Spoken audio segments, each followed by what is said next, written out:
ជំរាបសួរពុកម៉ែបងប្អូនទាំងអស់គ្នាថ្ងៃនេះចិនតើទីឡាបងប្អូនយើងទាំងអស់គ្នាជាមួយនឹងប្រភេទអំភ្លីបុកបាសុតត្រង់ស្ទ័រ18ត្រង់ស្ទ័រ24ជាមួយនឹងអំភ្លីຂະຫນាត1535ជាប្រភេទអំភ្លីប្រើដុំភ្លើងបងប្អូនយើងទាំងអស់គ្នាដូចឃើញនៅក្នុងវីដេអូនឹងចឹងបងប្អូនយើងទាំងអស់គ្នាតោះឥឡូវយើងចាប់ផ្ដើមជាមួយនឹងការវេចខ្ចប់របស់យើងតែម្ដងបងប្អូនណាដំបូងគឺយើងចាប់ផ្ដើមវាយកេះរបស់វាបងប្អូនណាជាប្រភេទកេះបោះអំភ្លីបុកបាសុតត្រង់ស្ទ័រ18គ្រាប់ដូចបងប្អូនឃើញនៅក្នុងវីដេអូតែទៅមើលការវេចខ្ចប់របស់យើងនេះគឺរៀងប្រយ័ត្នបន្តិចឲ្យបងប្អូនយើងទាំងអស់គ្នាយើងខ្ចប់ផ្លាស្ទិកយើងអីហើយគឺវាយស្គូតបិទមាត់វាចិត្តតែម្ដងបងប្អូនយើងទាំងអស់គ្នាហើយយើងចាប់ផ្ដើមដាក់វាចូលនៅក្នុងប្រអប់ដោយបងប្អូនឃើញនៅក្នុងវីដេអូនឹងចឹងដោយសារថ្ងៃនេះគឺយើងចេញជាមួយនឹងប្រភេទអំភ្លី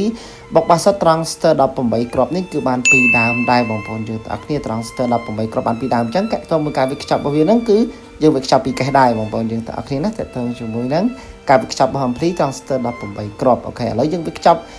ត្រង់ស្ទ័រ18គ្រាប់ហើយយើងមកវេចខ្ចប់ជាមួយនឹងប្រភេទត្រង់ស្ទ័រ24គ្រាប់វិញម្ដងបងប្អូនណាការវេចខ្ចប់របស់វាក៏ដូចគ្នាដែរបងប្អូនណាគាត់ថាប្រភេទត្រង់ស្ទ័រ24គ្រាប់កេះរបស់វាគឺរាងធំជាងត្រង់ស្ទ័រ18គ្រាប់ទំហំរបស់វាក៏ធំជាងដែរបងប្អូនយើងទាំងអស់គ្នាតោះ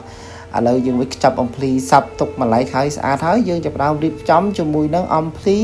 ຂະຫນាត1535ជាប្រភេទអំភ្លីប្រើភ្លើងគីឡូក៏បានភ្លើងអាគុយក៏បានបងប្អូនអាចដាក់ថ្មនៅខាងក្នុងមួយគ្រាប់ដើម្បីដាក់ទូជាថ្មសាក់របស់វាក៏បានដែរបងប្អូនយើងតែគ្នាស្រាប់បងប្អូនដែលចង់បានជាមួយនឹងអីវ៉ាន់បោះដុំឬក៏អីវ៉ាន់លក់រាយទៅលក់បន្តបងប្អូនណាកុំភ្លេចណាឆាតមកចូលដួងច័ន្ទពេកតែនាងទាំងតម្លៃនិងគុណ